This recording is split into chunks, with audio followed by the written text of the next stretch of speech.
Well, team, I get a little bit cranky. I get a little bit uncomfortable when I can't figure something out that I need to figure out. And the good news is that my brain fog has gone away. It has departed, it seems, permanently. And I've been taking vitamin B1. It's a supplement you can just find on Amazon or elsewhere.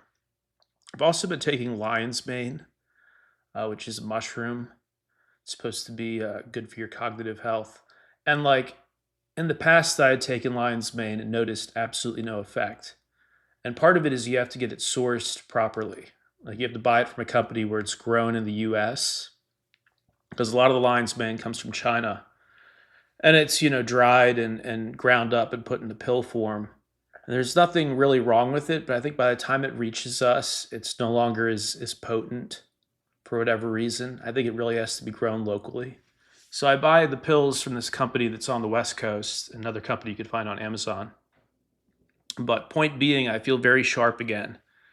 And it pisses me off when I can't figure something out that needs to be figured out. And here I finally figured out what Trump is doing with the stock market. Not financial advice. This is not I'm not a financial advisor. I'm not holding your hand and telling you to do anything. This is just my opinion. So let me read my own tweets from earlier today because I succinctly explained what I think is going on here. And again, this gets rid of my frustration because now I've figured out the Rubik's Cube and I can move on to something else. Just like yesterday's episode where we talked about Pizzagate. I feel like Pizzagate is now in the stages of being resolved. Right? This Ian Carroll is like some kind of truther savant. He has more than 2 million followers on TikTok. And he's exactly what I predicted years ago. For those of you who've been listening for a long time and reading the newsletter, I had predicted that a younger generation of journalists, powered by stuff like TikTok, which of course is where he took off, would revisit the Podesta emails and all that stuff and just go, wow, there's something here. And then that next generation would pick up where I had to leave off. That's exactly what's happening, which frees me up to talk about what I want to talk about, which is at the moment this stock market chaos. So people who don't follow the market, we're now down below where we were on the day that Trump was elected. And you remember the first term, Trump's whole ego was tied into the stock market's performance. He was talking about how strong American companies are, how attractive it is to invest in America. He's not using that language at all anymore when it comes to stocks, at least. And so the basic thesis here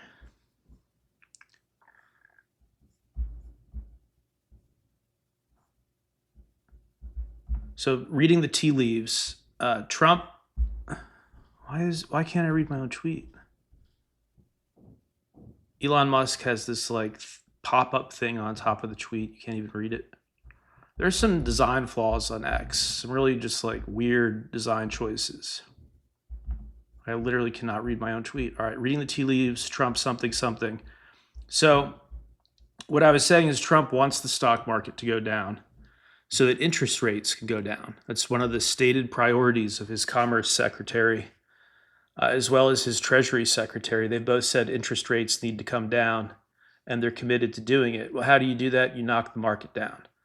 He's also kind of an elitist globalist. Trump has said before, I'm both a nationalist and a globalist.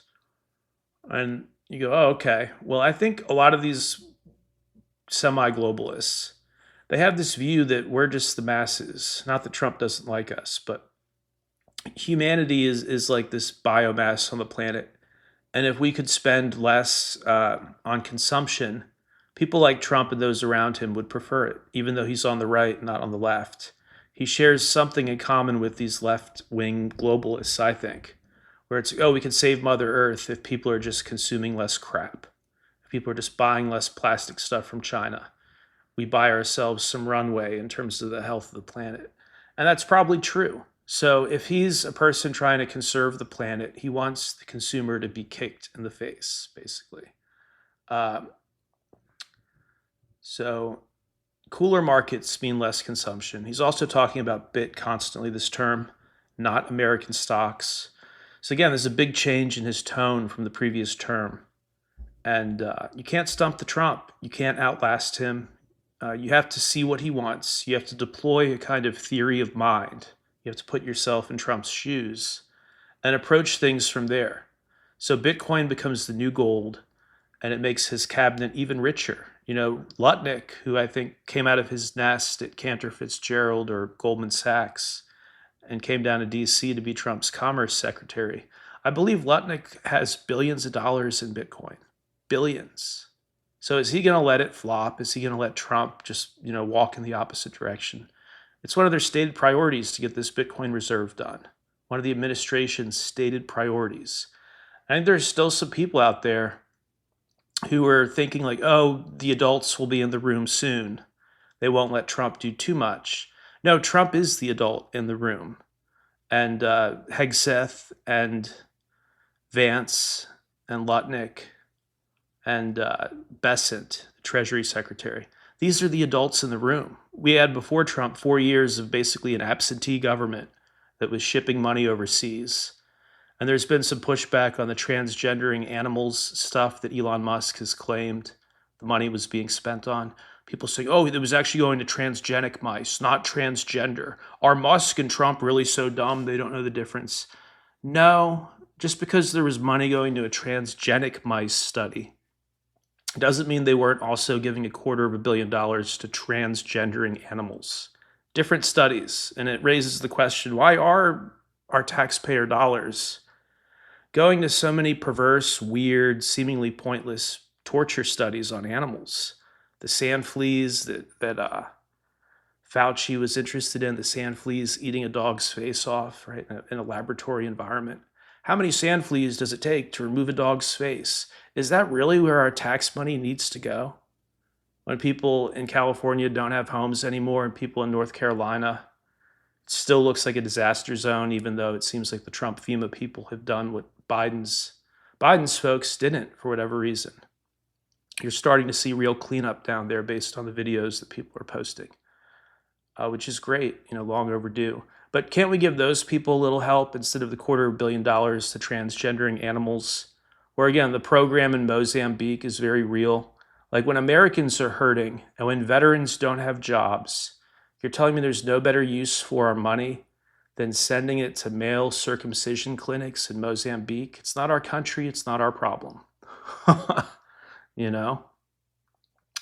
yeah, I figured it out. So I feel very content. And in fact, after I posted this theory of mine, it came out a headline, President Donald Trump just said, I'm not even looking at the stock market. Quote, I'm not even looking at the stock market.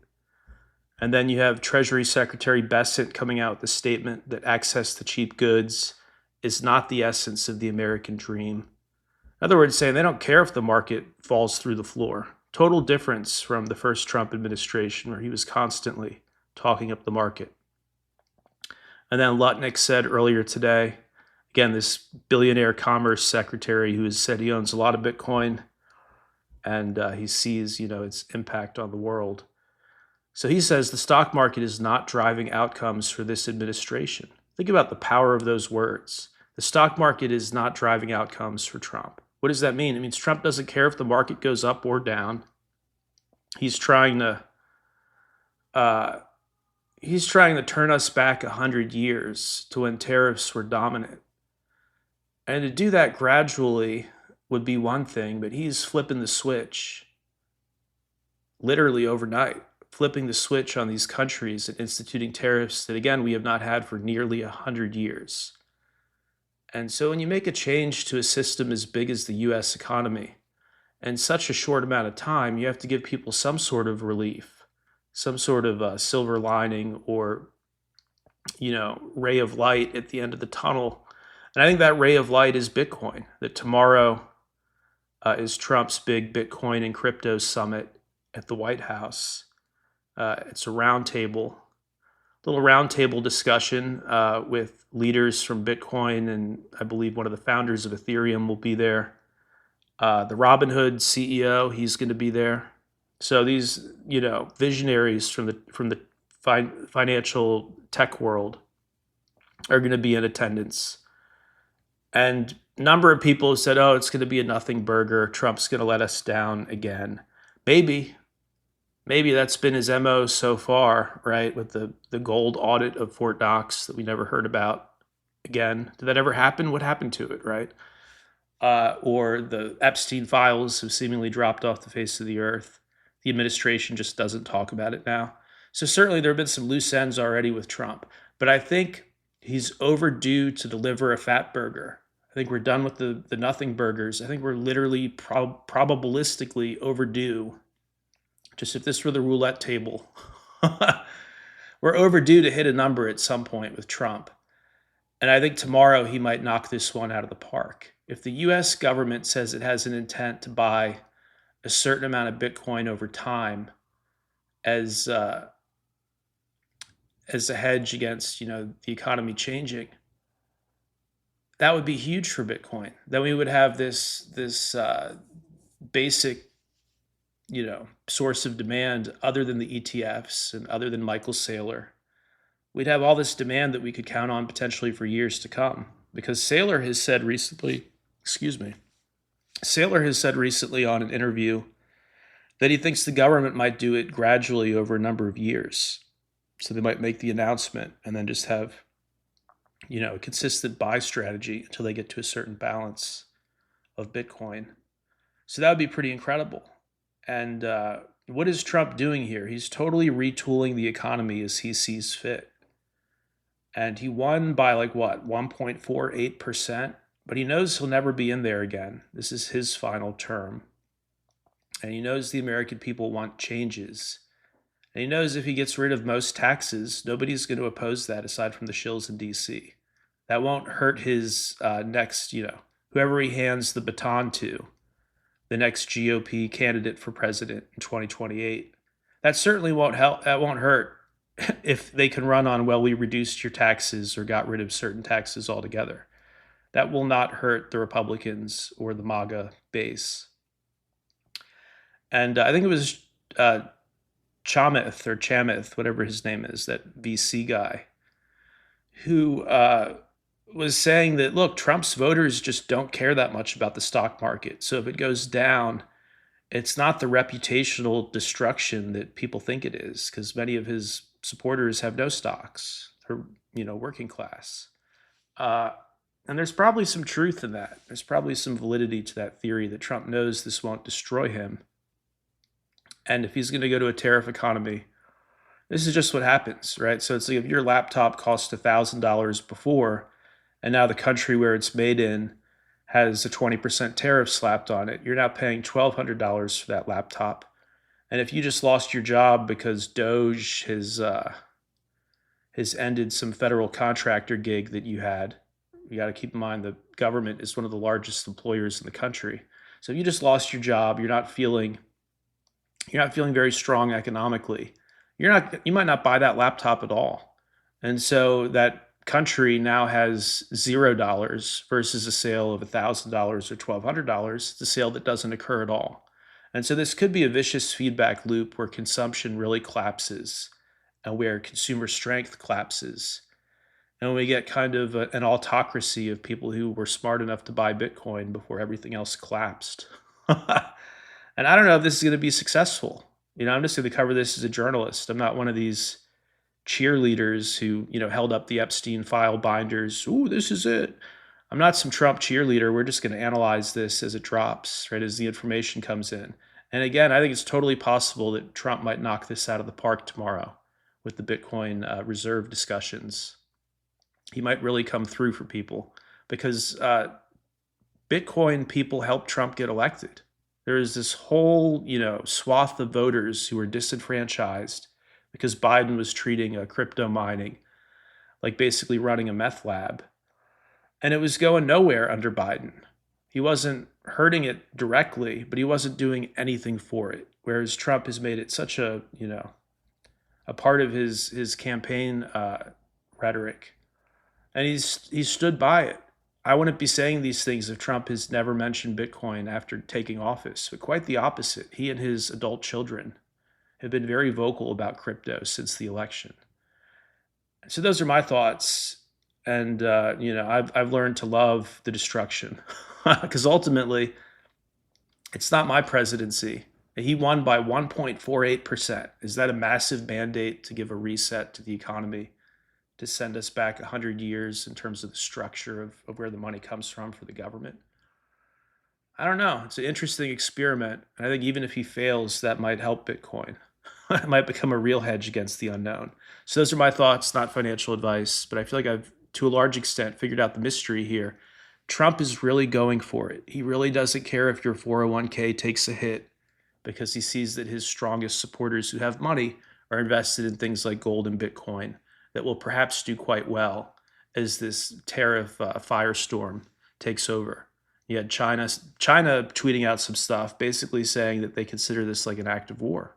They're prepared to engage us in any type of war, even if it's a tariff and trade war.